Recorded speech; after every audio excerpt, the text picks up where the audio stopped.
بسم اللہ الرحمن الرحیم۔ اللہ کی نعمتوں سے نوازی گئی یہ قوم اپنے تجارتی مراکز میں اپنی عورتیں کیوں لاتے؟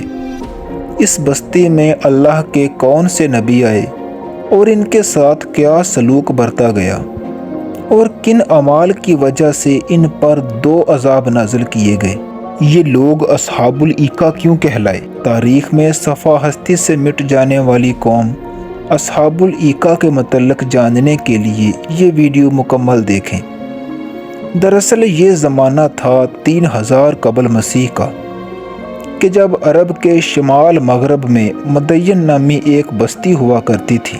یہ قوم حضرت ابراہیم کی اولاد مدین سے تھی جو آپ علیہ السلام کی تیسری بیوی کی اولاد تھے۔ مدین اپنے ستیلے بھائی حضرت اسماعیل کے ساتھ حجاز کے شمالی علاقوں میں رہائش پذیر ہوئے جہاں ان کی نسلیں پروان چڑھیں اور یہ ایک قبیلہ یعنی اہل مدین یا اصحاب الایکا بن گیا۔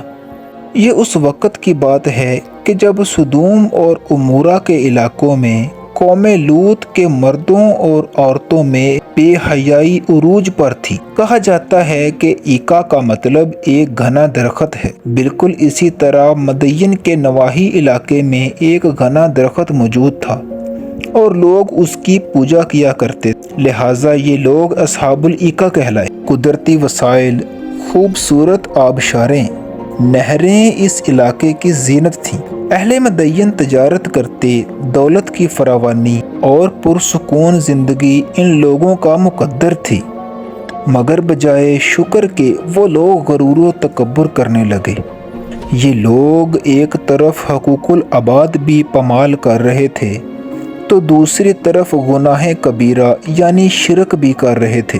گنڈا گردی، فساد، لڑائی جھگڑے اس قوم میں عام پائے جاتے تھے۔ تجارتی راستوں سے جانے والے قافلے انہیں ٹیکس دیے بغیر نہ جا سکتے تھے۔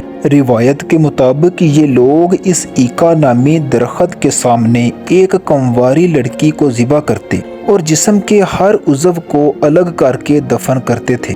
وہ لوگ یہ تصور کیا کرتے تھے کہ اگر کسی دوشیزہ کی قربانی نہ کی گئی تو وہ بے روزگار ہو جائیں گے، لہٰذا یہ لوگ اس ایکا نامی درخت کے سامنے ایک کنواری لڑکی کو ذبح کرتے اور اس کے جسم کے ہر عضو کو الگ کر کے دفن کرتے۔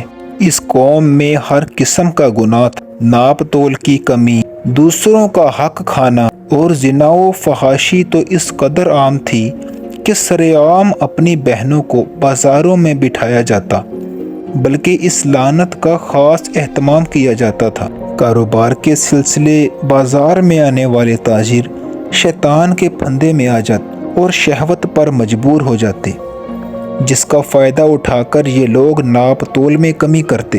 عرب کی سرزمین پر حضرت ہود علیہ السلام اور صالح کے بعد مبعوث ہونے والے تیسرے نبی حضرت شعیب علیہ السلام تھے، جنہیں اللہ تعالیٰ نے اس قوم پر نبی مقرر کیا۔ نبوت کے بعد آپ علیہ السلام نے دعوت و تبلیغ شروع کی اور اپنی اس قوم کو ناپ تول میں اور روزمرہ کی زندگی میں ایمانداری برتنے کا حکم دیا اور خدا کے عذاب سے ڈرایا۔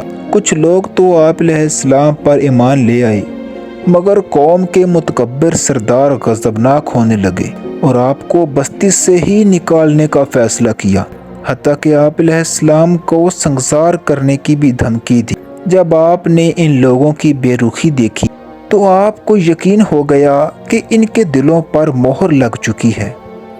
حضرت شعیب علیہ السلام نے اللہ تعالیٰ سے دعا کی کہ میری قوم میں انصاف کے ساتھ فیصلہ فرما دے، یعنی دوسرے الفاظ میں آپ علیہ السلام نے اس نافرمان قوم کے لیے اللہ سے قہر کی دعا فرمائی، جسے اللہ کی بارگاہ میں قبول کیا گیا۔ لہٰذا اس قوم کو 2 عذاب دیے گئے، ایک تو دردناک زلزلہ اور دوسرا آگ کی بارش کا عذاب۔ ایک دن جب تمام لوگ اپنے اپنے گھروں میں سو رہے تھے اور ایک خوفناک قسم کا زلزلہ آیا۔ ابھی اس قوم پر اس زلزلے کی وحشت کم نہ ہوئی تھی کہ آگ کا عذاب شروع ہو گیا۔ بحکم خدا حضرت شعیب علیہ السلام اپنے ساتھیوں کو لے کر وہاں سے چل دیے۔ اس گرمی کی یہ شدت 7 دنوں تک رہی اور ان کے بدن اس گرمی میں جھلس گئے۔ اس تمام عرصہ میں ان پر ہوا بند کر دی گئی۔ حضرت شعیب علیہ السلام نے 400 سال کی عمر پائی اور مدین سے ہجرت کرنے کے بعد آخر حال مکہ میں قیام فرمایا۔